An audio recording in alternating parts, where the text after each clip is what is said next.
Good evening. So tonight we are going to talk about the changes to the pediatric schedule. It's 8:30. And it's 8:30. And my computer will absolutely tell you every 15 minutes what time it is. So let's try to keep this under 30 minutes, but I'm going to go through it really quick. So basically, as y'all know, they made some changes to the pediatric schedule back in October, and I believe they just went into effect today or this week or something like that, but I know they just put out some statements on their website. I saw a video too with Rochelle Walensky where she, I guess she's kind of like making excuses because she's saying that the reason that we added it to the pediatric schedule was so that it could be part of vaccines for kids. And I'm just going to use the full word because I'm going to not save this on here. I'm going to put it over on YouTube so y'all can check it out over there. But if you missed it or missed part of it or have to stop watching, whatever. So they said that there's a rule that for it to be like given free to uninsured children, that they have to, hey dogs, Dave, come here. Dave, sorry, it's going to be like this the whole time. I let the dog say, Dave, come here. He's like shopping through my box of stuff right now.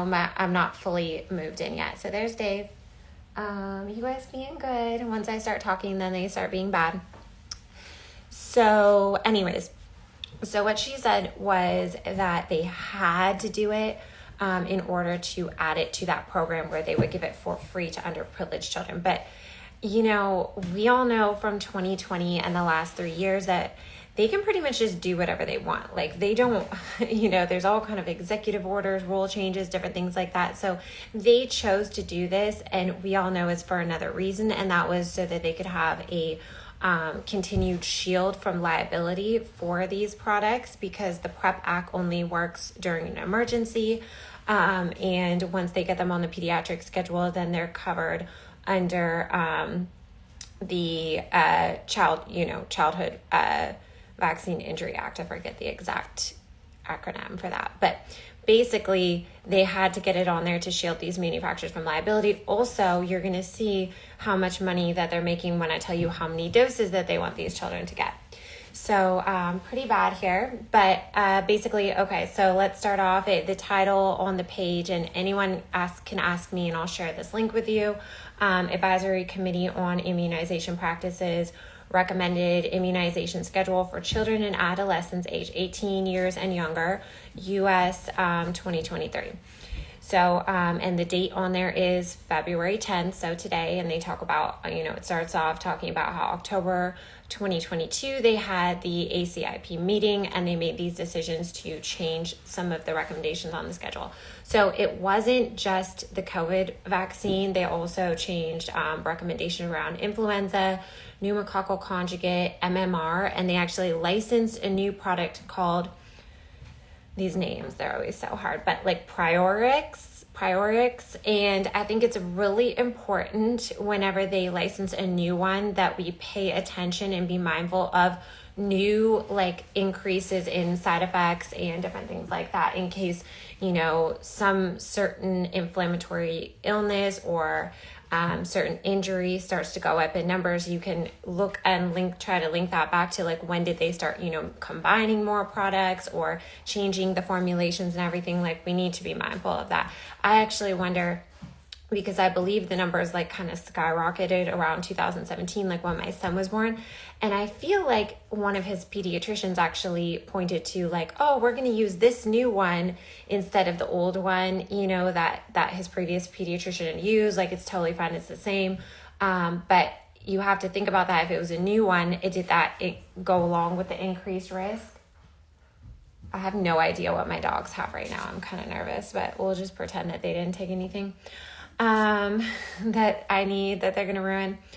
Okay, so there was also some other changes on the chart, things like dengue fever, that's not something that they routinely give here, but it's only for, because as y'all know, dengue vaccine actually has a lot of issues. That was one of the original ones where they noticed pathogenic priming and antibody dependent enhancement. So it's only for people that live in endemic areas that also have already had like a previous infection. So I don't know why they would even get it. I didn't read too much about it, but they had just changed something to say like, you know, it's basically just to reiterate, it's not for people just traveling to these areas. My dogs are going wild. So they have like a colorful chart on there, and people can click on this and you can see the full pediatric schedule or like the colorful chart for parents. And I was kind of appalled when I clicked on the colorful chart for parents because it does show, okay, so it shows that the CV recommendation, you know, for the CV shot starts at 6 months old. And then, you know, on there, on that colorful chart for parents, it says like, you know, dosage number depends on age and which product's being used. And I'll go into that too. So they don't list any side effects for any of the vaccines on the schedule. Hey, dogs, you guys got to go. You guys gotta go if you're gonna act like that. So they don't list any of the side effects, but they do list some information about them. And one thing that I will say is they list the issues that can happen to patients, you know, if they catch the disease. No side effects about the products that they're actually giving. But so they list for COVID, like if a child gets COVID, not listing this for the vaccine. They're not warning you about the product they're about to give you. They're just, you know, they're trying to scare you into getting it. So they say children could get pneumonia, respiratory failure, blood clots, bleeding disorder, liver injury. Okay, dogs, you are not going to chew on my... I'll be right back, you guys. I'm not going to chew on my 100-year-old vest.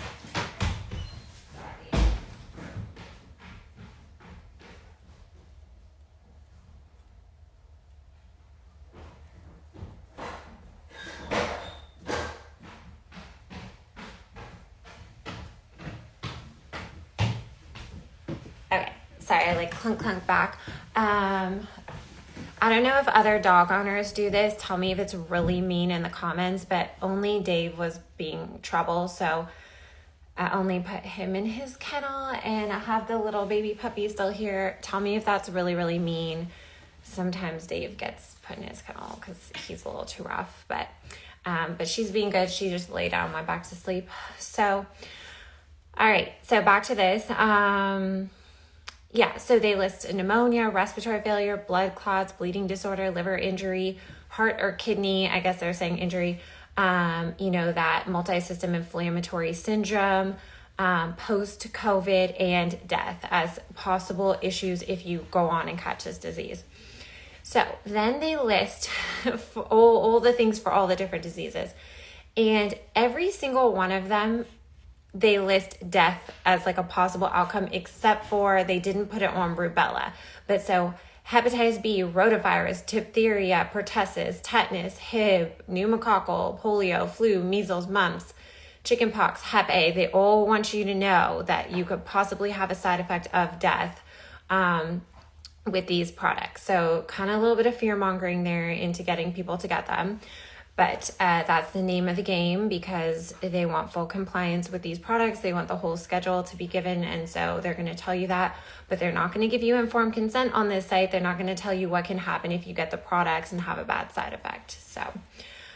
So this is what they want. What they want, their recommendation for the COVID shot for 6 months to 4 years. If somebody gets, you know, their child gets the Moderna, they want, okay, it actually gets very confusing. 2 doses is the primary, you know, that would be the primary series. 3 doses for Pfizer, is that right? I guess so.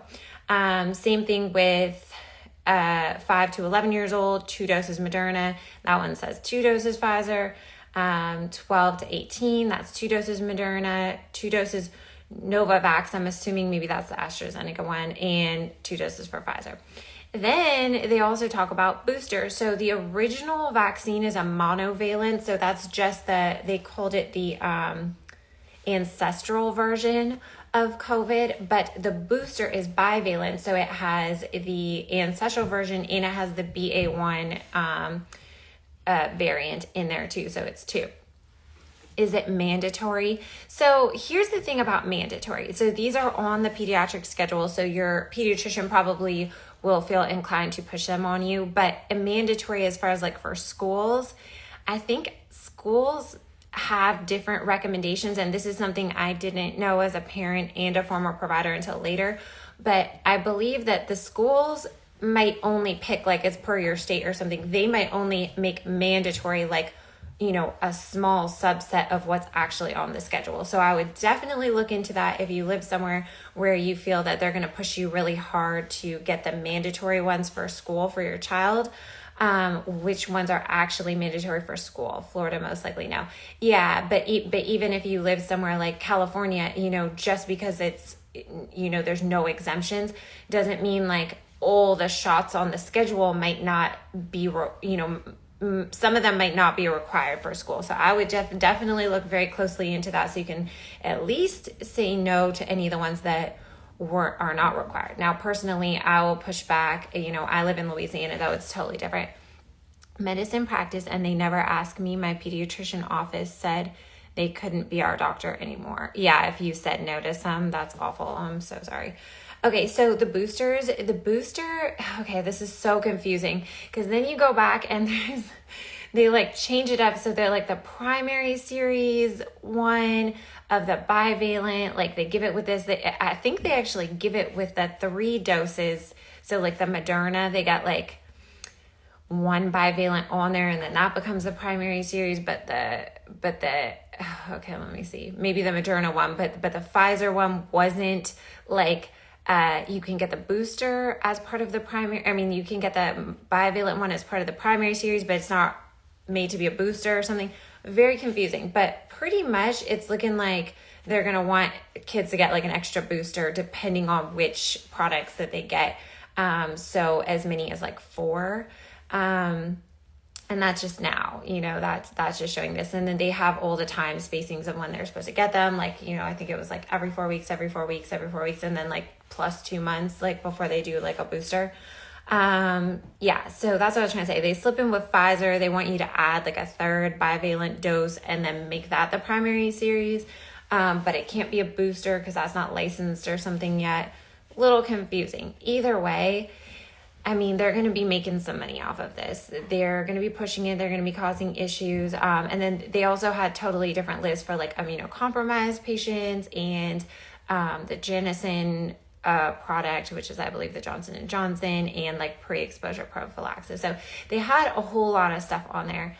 It's kind of confusing, but it looks like kids, they're going to want them to be getting at least like 3 to 4 doses starting at like 6 months old. So someone said it's all about the money. Yes, it is all about the money. They are going to try to pretend that they had to do this to give it for free to children that need it so much because of all those side effects of getting COVID that I read earlier. Now, one thing I didn't do is that I wished I had gotten you guys some numbers on like how many children, especially healthy children, actually did get pneumonia, respiratory failure, blood clots, bleeding disorder, liver, kidney issues, you know, the multi-system inflammatory issue, post-COVID, or death, like from COVID. You know, overall, I don't think the numbers were very high. I'm pretty sure I saw something where it was like only about 2,000 pediatric deaths total from COVID. I don't remember exactly where I heard that number, but it was recently. So it's, you know, they're going to try to overinflate the risk, give these to children. You have to be very concerned about things like heart inflammation, you know, other types of damage that can happen, you know, especially for young children that can't tell you like any symptoms, you know, if they're having like chest pain, something like that. So it's kind of scary. It is not shocking that they did this because, as we talked about, it always comes back to, you know, shielding the manufacturers for liability. That's like super important to them. I think more important than children. So my question here, somebody says not mandatory for illegals, but they can vote. Oh, okay.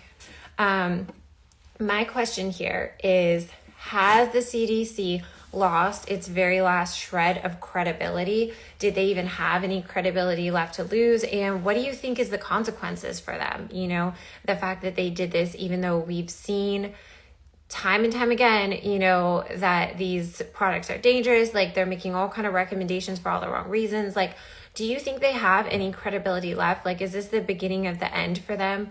I know a lot of people were very upset back in October because it was like they all kind of just laughed, and 15 out of 15. 8:45. 8:45. We got to wrap this up soon. Let's see. Okay, so Samantha says 21 states have already stated that they will. Oh, wait, are you saying that they will not mandate this, thankfully? Because this says thankfully. So I'm assuming you're saying 21 states have stated that they won't.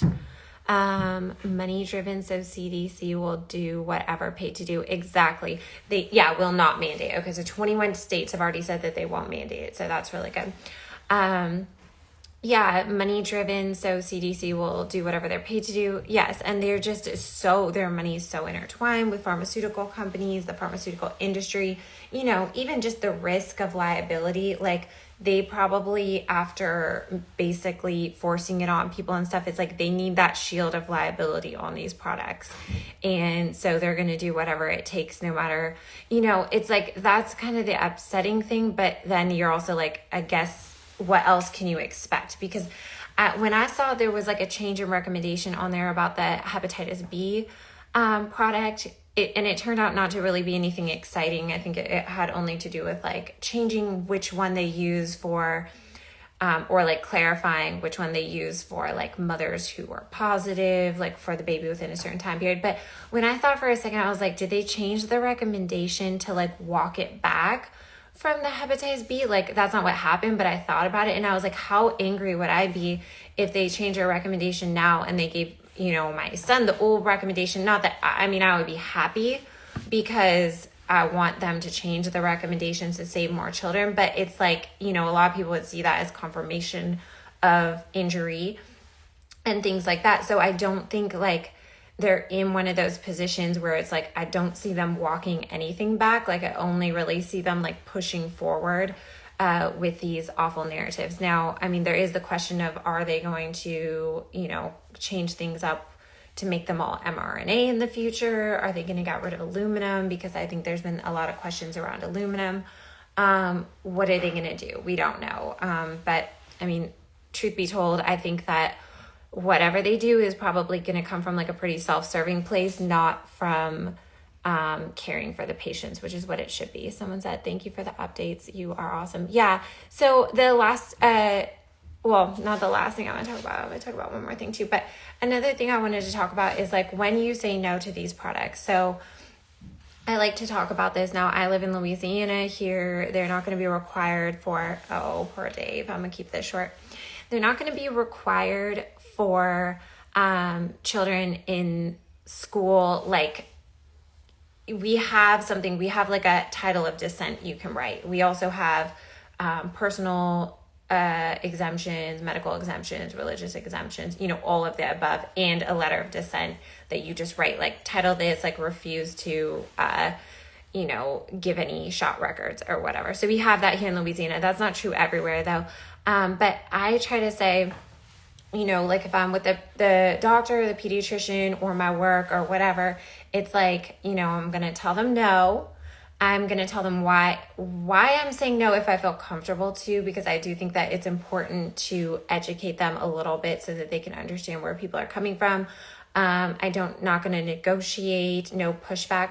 One thing that I thought about today is that, because I was very like passionate about this with my son's pediatrician when I first met him, his new pediatrician, like, we will not do any shots, like, do not ask me again.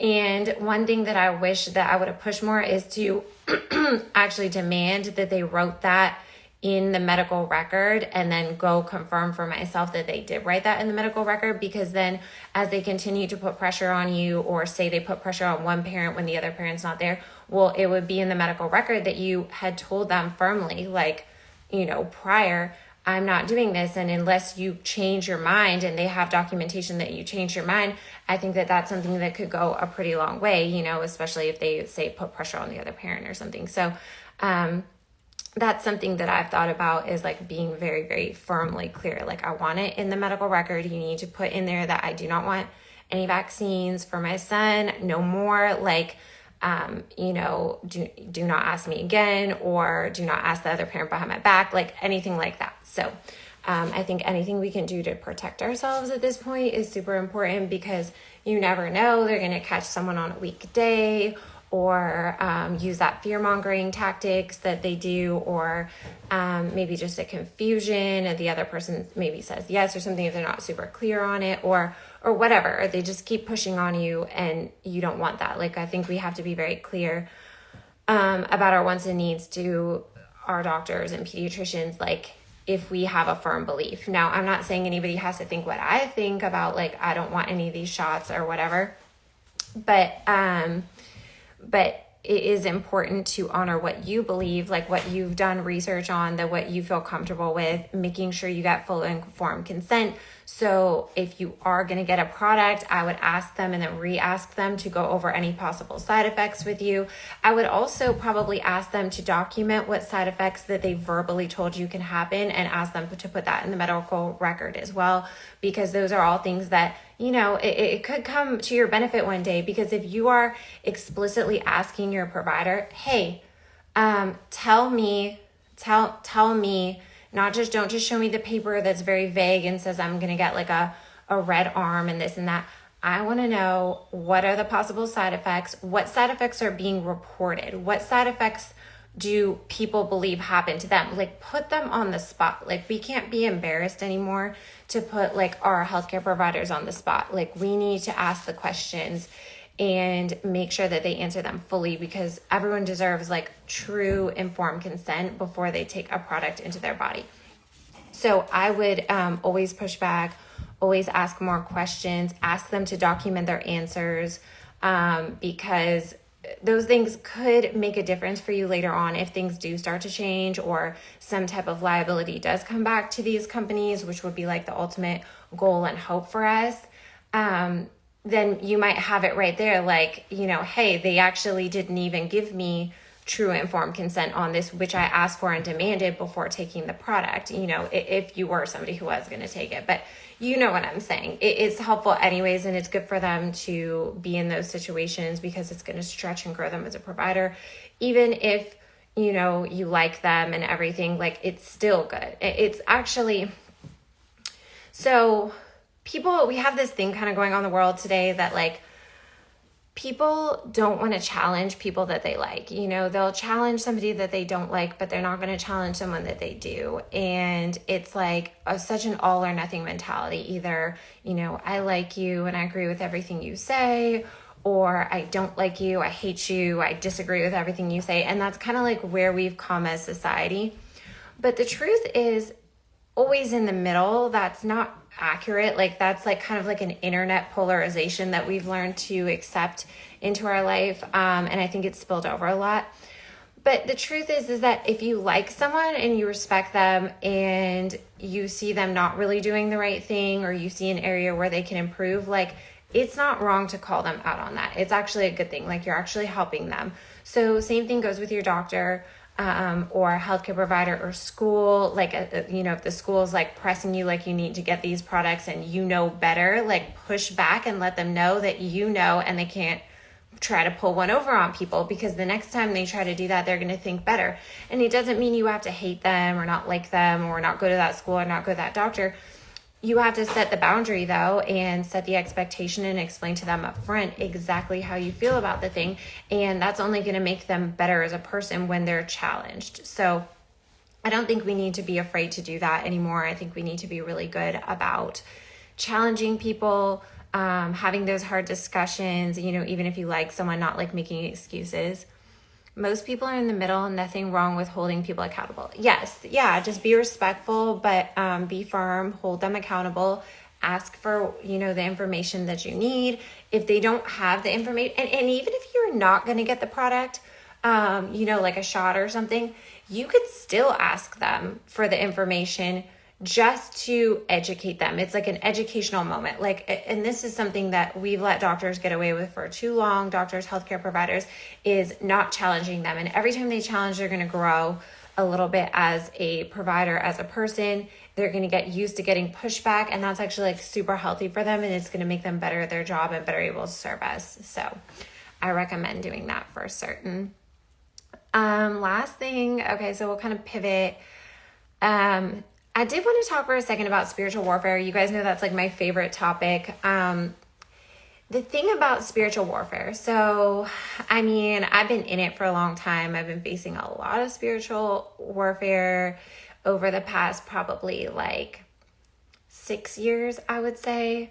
And the thing is that I think, and I tweeted about this earlier today, I think a lot of people think that once you're like red-pilled, like once you're awakened, like you are seeing things from like a higher perspective, and that spiritual warfare isn't going to like affect you anymore. But the truth is that spiritual warfare, it doesn't end just because you're red-pilled, white-pilled, black-pilled, you know, whatever. Oh, she's got like her little toy. She's so cute. Whatever pilled you are, like it doesn't end just because of that, right? Like the spiritual warfare doesn't end. So what happens is different types of spiritual warfare attack you based on like where you're at in your mindset. So somebody said we're literally living in Romans right now. Yeah, I don't, what's specifically about Romans? I mean, I've read like the whole Bible, but I don't think anything from Romans specifically stuck with me as, I mean, it's probably parallel to several other chapters. But okay, so think about this. A lot of people who are very enlightened, like I know a lot of people in this movement of freedom, even like a lot of conservatives, you know, that are like red-pilled or, you know, whatever, like they get very enlightened. And there's like a couple of different things that can kind of like still happen to people there. Sometimes like there's almost a depression that comes to people. Like you're so enlightened about all the, you know, like you're so awakened to all the awfulness of the world that you're easily pulled in a direction of like almost despair. You know, it's depressing. You're realizing like all this awful stuff's happening. You feel powerless. Like that is one, you know, awake person's spiritual attack that can happen, you know, and I've seen it. And then there's also people who are enlightened and they get to like a new level of like almost being removed from the world.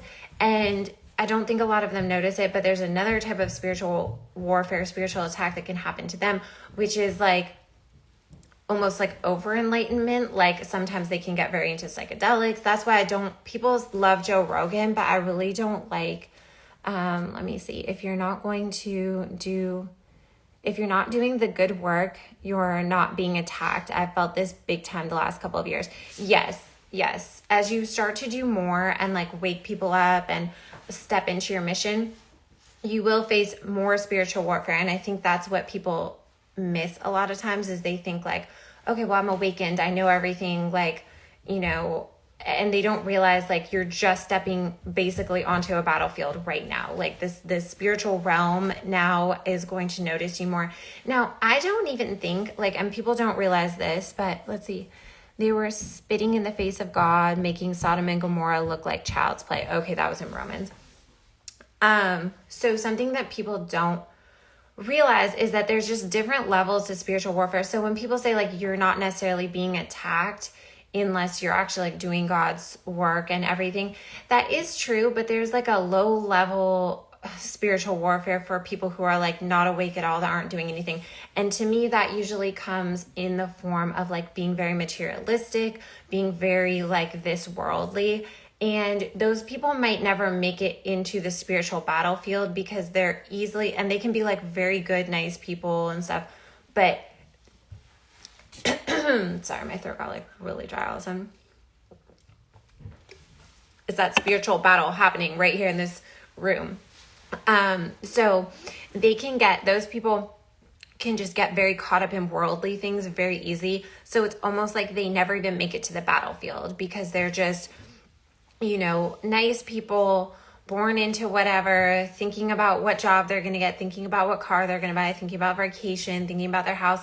And they never even realize like those people like don't really wake up, but they're in their own spiritual battle because they have those oppressive forces, you know, like what should I get done to my face, or what surgeries do I need? We've all been there. Lots of us have been there. What car should I buy? What vacation should I go on? Like what clothes should I wear? What are my friends wearing? How much money do I need to make? Do I need to redo my house? Like, some people just get caught in that, and that is their spiritual battle. And to people who are facing like true spiritual battle forces, like, that might not look like it, but I'm like, they never needed to step up into that true like spiritual battle of like that looks difficult, because they kind of just got caught up in it like in the beginning levels, if that makes sense. So that's how I see that. But people, as you start to wake up, as you start to wake up, as you start to do different things, and like try to awaken others, try to do good in the world, you will face spiritual battles. And I've been through this for sure. With everything going on, if people aren't waking up or at least questioning it, then they don't want to.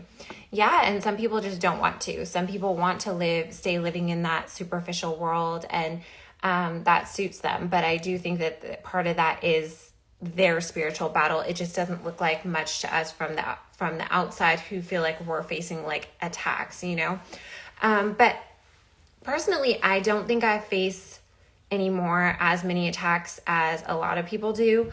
I've faced some really dark times over the past 6 years that I, like, at the time, when you're like, this spiritual battle is so hard, like I'm in despair, I'm like, throwing myself at God's mercy and stuff. Like, why is it like this? Why is this happening? Why are people treating me like this? Like, how is this my life? And then once you start to come out of it and you're like, okay, well, now I see the beauty in it, because I'm so much stronger, and I don't think I would be able to like speak my mind the way that I can now. Like, I know I couldn't have, because I couldn't do it before. Speak my mind the way I do now, like try to reach people on that levels, like being bold, standing up for what I believe in. Like, none of that stuff would have been, like, putting myself out there like this, none of that stuff would have been possible had I not gone through those hard things. So it is difficult, because sometimes you're like, that was spiritual warfare, that was a spiritual battle. But when you actually like triumph through it, then it's like a whole different level where you're like, was this for my good? Like, what is going on here? It's almost like you were being tested, like they talk about, in the Bible and stuff. People want to be comfortable and be left alone, but we're in a period of time where we need to question everything and fight for what's right. Exactly, because you can help somebody else, you can help the future. Like, we have to definitely to stand up for what's right. But so what I see sometimes, and this is like I've said so many times, like why I don't really like Joe Rogan. It's not that I don't like him, but I think he tempts people into a whole other spiritual battle, which is like, a lot of us start to get like, we wake up, and then you can go almost like one of two ways. So here's kind of why I see a lot of people: total despair and depression, or like enlightenment, to where you almost get to the point where you're like, none of this matters. Like, and both of those can be very dangerous paths. Baby girl, come here. Come here. That's my good puppy. She's so sweet. Let's see. I'm gonna let her sit up here. She's getting so big. She's just like this. This is like the most chillest dog, though. She like grew up on a farm. Well, grew up like for like 9 weeks or something before I got her. She was like raised on a farm, and she's just so chill. I just love her. But yeah, so it can go one of two ways. So people can wake up and go into like depression, despair. I mean, I think it can go more than two ways, but these are just two ways that I noticed that are like detrimental. So they go into like a depression, despair, start to like self-medicate, with drugs, or, just like fixating on bad issues and everything, feeling helpless. Like, that can be like one way that people go. And the other way that people can go is like, okay, well, I woke up, now I'm going to go to full enlightenment mode, where I realize like nothing in this realm matters. And that can be fine. But I see, again, then people go a lot into like psychedelics, different stuff like that.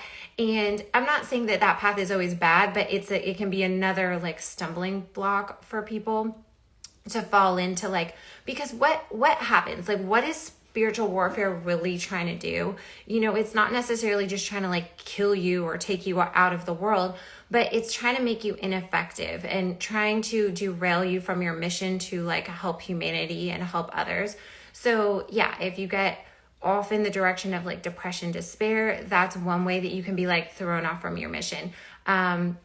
Very materialistic. So some people, you know, they go through the awakening and everything, and then they end up with, you know, maybe very prosperous. Maybe they make a lot of money and stuff off of it. And then they kind of go very superficial. And again, they start to lose sight of like what they were actually doing. So that's another, you know, way of spiritual warfare. But that one seems very gentle. Like people might not notice it, that like all of a sudden they're like, wait a minute. That's like that person that, you know, you get a lot of success and then you realize all of a sudden, I went right back to it become all about the money again.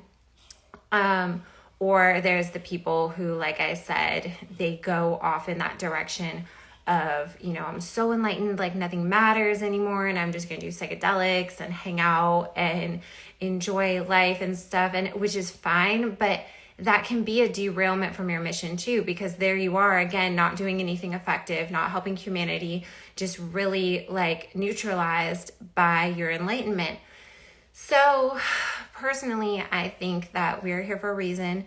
This is a spiritual battle. Lots of things are happening in the world where we need to really stand up for what's right, help others, do what we can to make a better world. Like, and sometimes I just wonder, you know, I'm like, maybe it doesn't matter because things are going to go the way that they're going to go. But at the end of the day, like your soul's always being tested. Like I firmly believe that part of us being here on earth is like a test of the soul, a test of, you know, what God's given us, what we do with it, you know, as people, like testing our character, testing our strength and everything.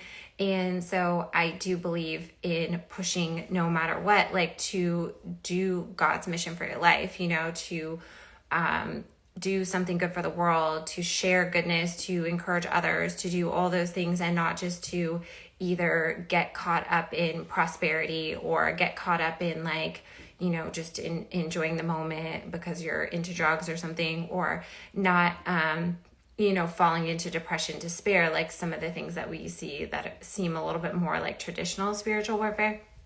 So that's just something I like to think about. So I always like want people to keep that in mind. I'm gonna let her down. She's like, don't hold me. Just keep that in mind, that like spiritual battle is happening all around us, and it can look like a lot of different things to a lot of different people, depending on really what you have going on. And we all fall into our own things. You know, I really like Tim Grover's book, Relentless. I think it's really, really good, especially for like high performance people who really push themselves.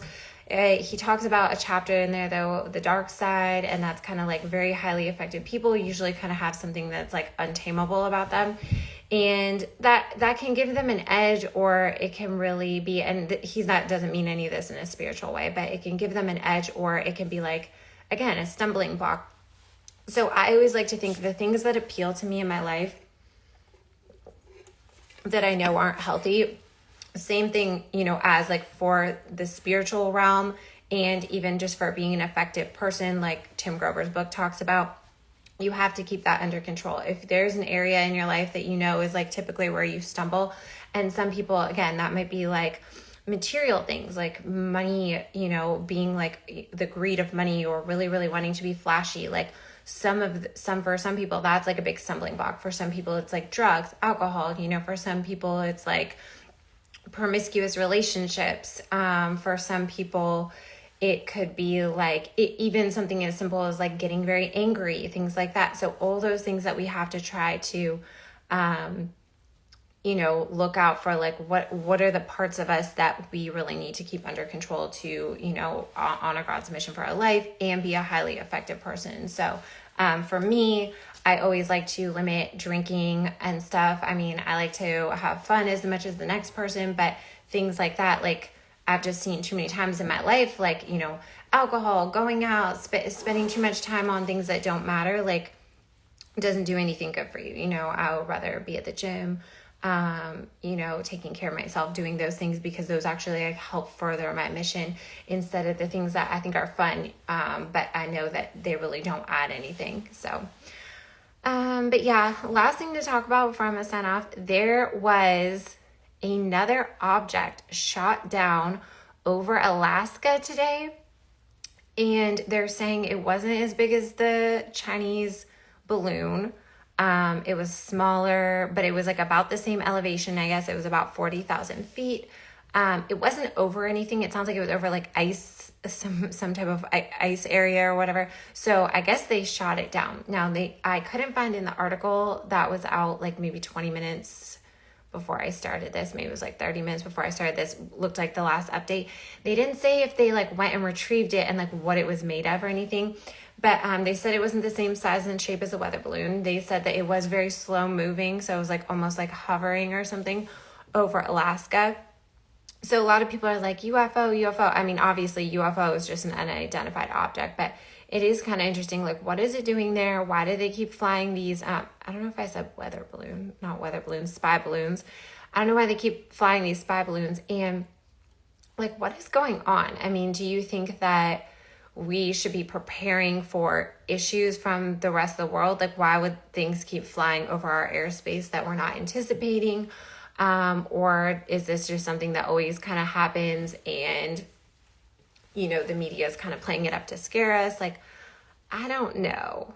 I think they said maybe, I don't know. Don't quote me, actually. I can never, like, I just read headlines sometimes and I'm not going to say, like, they were accurate or not. But it would be interesting to know. Okay, amazing. This was shot down and reported immediately, but a spy balloon flies for a week and then goes after days after it's been over the whole U.S. Yeah, but what do you think that this was? That's Fab Fontana. What do you think this was? If it wasn't another spy balloon, because they're not really saying that. I mean, but it was the same elevation, smaller, different shape supposedly, but also slow moving. Like, it sounds like it was another, like a tiny spy balloon. But then the article also said they didn't think it had like surveillance equipment. So I don't know, like, this could all be propaganda, this new encounter.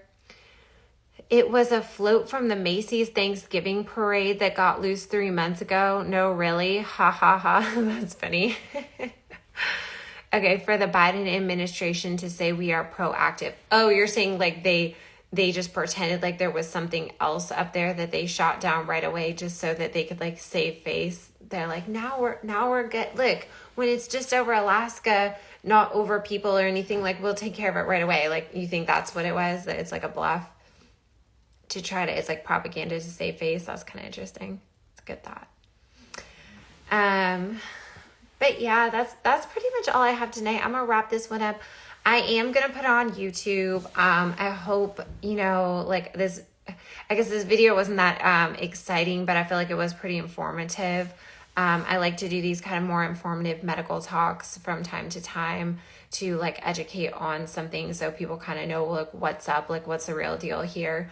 It's actually funny because I had done one on the EKG change with the FAA, and then I saw Del Bigtree did an episode on it the other day. So it was interesting because Del Bigtree's, and I get where they're talking about like, yeah, you have to, you know, they probably need to keep up with these people and keep up with people better, knowing that there was some kind of EKG, you know, maybe like they noticed EKG changes with the PR interval and stuff, like prompting them to make that change. But he gets a little more fear-mongery on some of his stuff than like I would, because I, you know, read about it stuff. I'm like, okay, yeah, I guess like they need to keep up with this if they really think that, you know, I mean, especially if they really made like all these pilots get the V product and stuff, like they should probably be giving them all EKGs and everything. But the actual change that they had, like, it doesn't typically, you know, there's different reasons why it comes from. It's not like a super pathological change. So it was kind of interesting because they talked about it a lot differently, like than I did. But it's interesting to get different perspectives. He had kind of like an expert on there. I never finished listening to it, but I wish I would have. YouTube, they kicked me off 2 years ago after a viral video. It's hard to show the truth anymore. Oh, I'm sure. And I'm sure 2 years ago was like the worst time. I just got on YouTube. I was never on YouTube. I've had Rumble for a while. but I stopped posting videos on there. For some reason, Rumble, it like takes like a day to upload any of my videos. And then somebody was telling me they have really, really bad terms of service where they'll just like be able to repost your video and say they own it and like you would never get paid and it's hard to make money and stuff. And although I don't like have that kind of amount of subscribers or anything, I'm like, let me just try YouTube, because I know a lot of good content creators are over there and they don't seem to have a ton of problems. But we'll see how it goes. So I'm just giving YouTube a trial run. Now, luckily, I had a couple good videos to start off my channel over there. So definitely check it out, you guys. And give, like a subscribe, a thumb, a comment. Even if it's a mean comment, like I love mean comments. Like feel free, like if you hate my video, like put some tomatoes in the caption. To show me how much you hated it, like 5 tomatoes would be like, this is the worst, down to like 1 tomato would be like, not your best work, because that's still comments, that's still engagement, and that's still feedback. So even if you think that I do a bad job at something, like tell me, because sometimes I just need some feedback, like feedback is good. People need that to like sharpen their skills. And also it's engagement. It's better than just people writing you off and being like, this chick's videos will always suck. Click. You'd rather have them be like, I can't stand you. Then just be like, whatever, not worth my time. I wish you well. Need good truthers over there. Thank you. Yeah, we'll see how it goes. But like I said, check out my YouTube channel. Please like, comment, and hit subscribe. That would mean the world to me. I'm trying to hit 100 subscribers right now. I think I have 5 videos over there over the past week. It's that Liberty chick. It's my same at. Also follow me on Twitter. I'm about to hit 10,000 in like 250 people on Twitter. I've been working on Twitter since Elon Musk bought it. So I think like November. So I've been trying to grow my Twitter reach and everything. It's been kind of fun. Lots of people got mad and blocked me lately though, because of my libertarian drama. But I'm also going to be on Larry Sharpe next Monday on February the 13th. So that should be freaking awesome. Larry Sharpe's amazing. He's one of the coolest libertarians, like best, well-spoken, very intelligent, like, he has a great show. He ran for governor in New York and stuff. Like he's one of the libertarians I actually look up to. So I'm going to be on a panel with him about like, is the libertarian movement growing? I mean, I have the link in my story, so definitely check that out. But that's going to be on Monday, 9 p.m. Eastern time. So check that out too. Watch me over there. Throw some comments if you can, or some tomatoes or whatever, if you don't like me. But yeah, so those are the places I'm going to be coming up. Have some podcasts, have all that. I'll keep you all posted on which ones I end up doing. And if anybody wants to come on for a chat with me, I always like to welcome guests, especially if you have a good, interesting topic that people will like. I want to stay towards, okay, like this is going to sound funny. We'll transition for like 1 second before I sign off here, but all of this Eliza Blue stuff has been very interesting to me. I've watched a lot of people act very funny about the Eliza Blue situation, a lot of influencers, and it was kind of interesting because, I stepped into Twitter and met a lot of like liberty influencers, stuff like that, pretty quickly because of all the controversy that I was having, and a lot of it was adversarial, but some of it was friendly. But what I started to notice pretty fast is that people were acting very oddly about the Eliza Blue situation, and not the way that I would act. And then you have to realize, well, these people are friends with her, they've been connected with her, and then you kind of have to ask yourself about alliances, stuff like that. So I took away, because I always watch other people's scenarios that they go through, and I like to take a lesson. And my lesson to me from that situation was like, which was, I already knew it because I was already stepping all over toes because people were acting ridiculous and stuff. So what I realized from that situation and all the little Twitter battles that I got in over the Libertarian Party is that it's not the time anymore to be like, I'm gonna make powerful alliances or friends with these well-connected people and stuff. It's like a shitstorm, you're like, these people get all, good evening, hope you're doing well. Oh, thank you, thanks for watching. these people get all intertwined with each other and stuff. And it's kind of interesting, you know, now Tim Cast is saying he might want to cancel his show and all these different things, you know, and you have to wonder, like, what situations did these people get themselves in that are making them act like ways that make their character look like it kind of sucks? And that reminded me that there's an easy way not to do that, and that's don't befriend all these people. First of all, they do that because they're like, they want to be on each other's podcast to grow their podcast, right? So they start to, I'm going to be nice to this person, they're going to let me on their show. And then they'll be nice to that person, and they'll let them on their show. And then all of a sudden they have bigger audiences and stuff. But what happens with that too, you meet a lot of people that are sketch, get in a lot of weird situations, get in situations where you have to kind of like cover for somebody, or your friend kind of gets mixed up with this person. None of those people are really like your audience or the people that you're trying to like bring to your movement. They're like, it's like side relationships that you use to like try to promote yourself.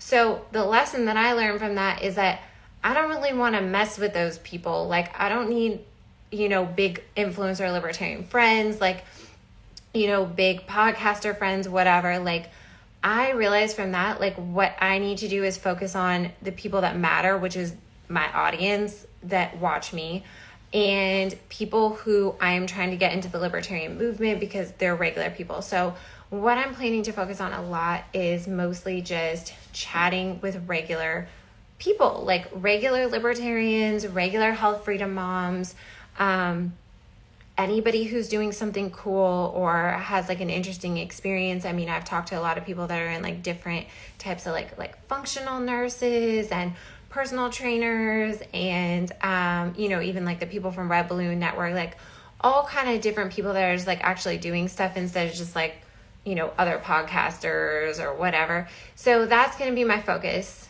Long story short, I'm not trying to get all entwined in the spider web of hell that they have going on over there.